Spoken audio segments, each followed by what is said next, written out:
আসসালামু আলাইকুম ওয়া রাহমাতুল্লাহ। আমার নাম খন্দকার সোহরাবুদ্দিন, বাড়ি গাজীপুর কোনাবাড়ি। দীর্ঘদিন থেকেই পার্কিনসন্সের আক্রান্ত।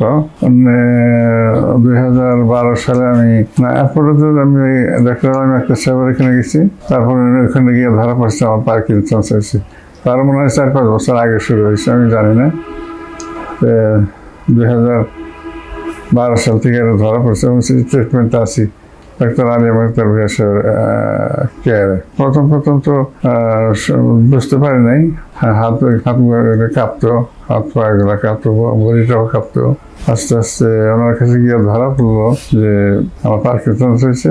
উনি বললেন যে এটা তো কমপ্লিটলি কিউর হবে না, ওষুধপত্রের মাধ্যমে যতটা সুস্থ থাকা যায় আর কি। আমি আশা ছাড়ি নাই, ওষুধপত্র চালিয়ে যাচ্ছিলাম। আমার মতে ভালোই চলছে, কিন্তু খারাপের দিকে যাচ্ছিল।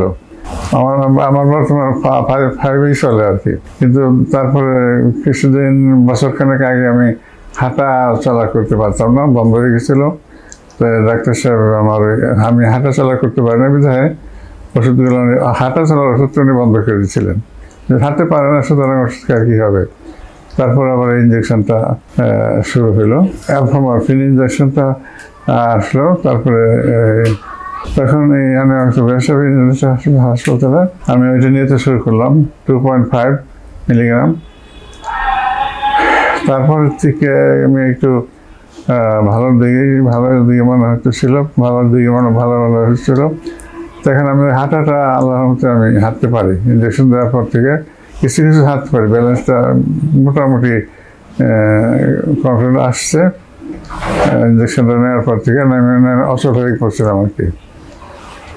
ডাক্তার তো ওষুধ বন্ধ করে দিয়েছিলেন বললাম আগেই। তারপরে ওষুধ আমি ছাড়ি নাই, ওষুধ খাওয়া। তারপরে আস্তে আস্তে ইঞ্জেকশন দেওয়ার পর থেকে আমি এখন আল্লাহ হাঁটতে পারি, চলতে পারি এবং নিজের কাজ নিজেই করতে পারি মোটামুটি। তবে একটু কেয়ারফুল থাকতে হয়।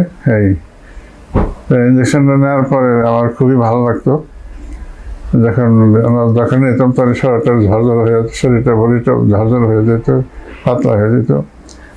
তারপরে আস্তে আস্তে এখন আমি ভালোই আছি বলতে হবে, কিন্তু একটু হেল্প নিতে হয় আর কি।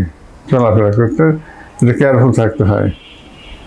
একবার অচল হয়ে গেছিলাম তো, তারপর ইঞ্জেকশনের পর থেকে আমি আমার মতে খুব বেটার ফিল করতেছি। আমার জন্য দোয়া করবেন। আপনারা ভালো থাকেন, ভালো হন, সুস্থ থাকেন, আমিও দোয়া করি। আমার জন্য অবশ্যই দোয়া করবেন কাইন্ডলি। আমি খুব আশাবাদী।